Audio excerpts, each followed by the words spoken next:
পারতেছি না। পরিমণি কাণ্ড প্রায় 4 বছর হয়ে গেলেও এখনো থামেনি আলোচনা। পরিমণির চলচ্চিত্র ক্যারিয়ারের বেশিরভাগ সময় কেটেছে আলোচনা ও সমালোচনায়।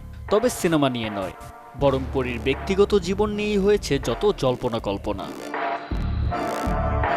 2021 সালে ব্যবসায়ী নাসির উদ্দিন মাহমুদকে মারধর, ভাঙচুর ও ভয়ভীতি দেখানোর মামলায় পরিমণি ছিলেন আলোচনার তুঙ্গে।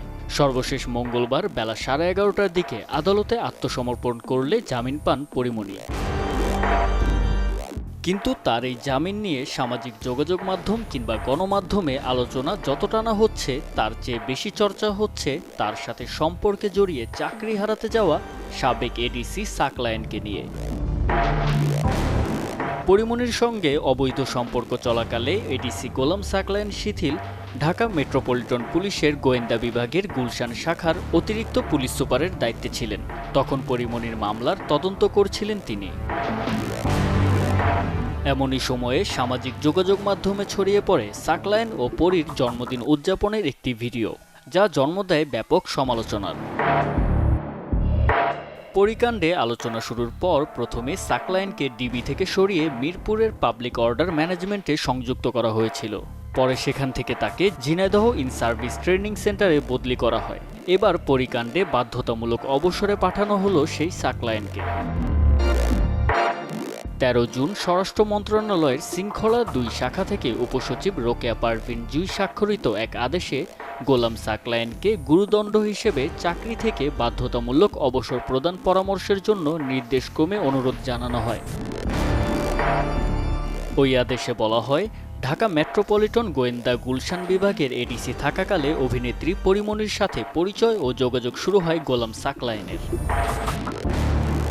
পুলিশ অধিদপ্তরের এলআইসি শাখা থেকে দেওয়া তার ফোনের সিডিআর বিশ্লেষণ অনুযায়ী 2021 সালের 4 জুলাই থেকে 4 আগস্ট পর্যন্ত বিভিন্ন সময়ে পরিমণির বাসায় অবস্থান করেছেন তৎকালীন ডিবির এই কর্মকর্তা।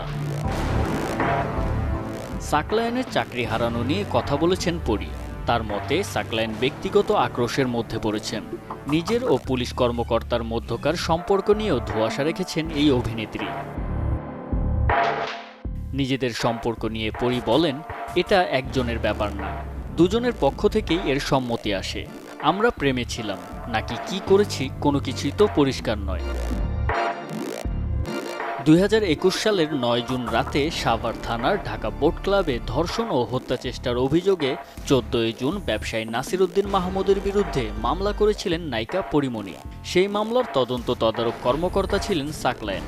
পরিমণির সঙ্গে সম্পর্কের অভিযোগ ওঠার পর তাকে বদলি এবং তদন্ত কমিটি গঠিত হয়েছিল। পরিমণির বিরুদ্ধে 2021 সালের 18 জুলাই নাসির উদ্দিন মাহমুদ হত্যা চেষ্টা, মারধর, ভাঙচুর ও ভয়ভীতি দেখানোর অভিযোগে আদালতে মামলা করেন। এরপর 4 আগস্ট পরিমণির বনানী বাসায় অভিযান চালায় র্যাব। পরে তাকে বিদেশি মাদকসহ গ্রেফতার দেখানো হয়। এ মামলায় 3 দফায় মোট 7 দিন তাকে রিমান্ডে নিয়ে জিজ্ঞাসাবাদ করা হয়। গ্রেফতারের 27 দিন পর 1 সেপ্টেম্বর পরিমণি কারাগার থেকে জামিনে মুক্ত হন। এমন মামলায় জামিন পেয়ে পরিমণি কিছুটা স্বস্তির নিঃশ্বাস নিলেও মেধাবী ও কর্মদক্ষ সাকলায়েনের পুলিশি কর্মজীবনের ইতি টানতে হলো এখানে। জুবাইর হোসেন সজল, চ্যানেল 24।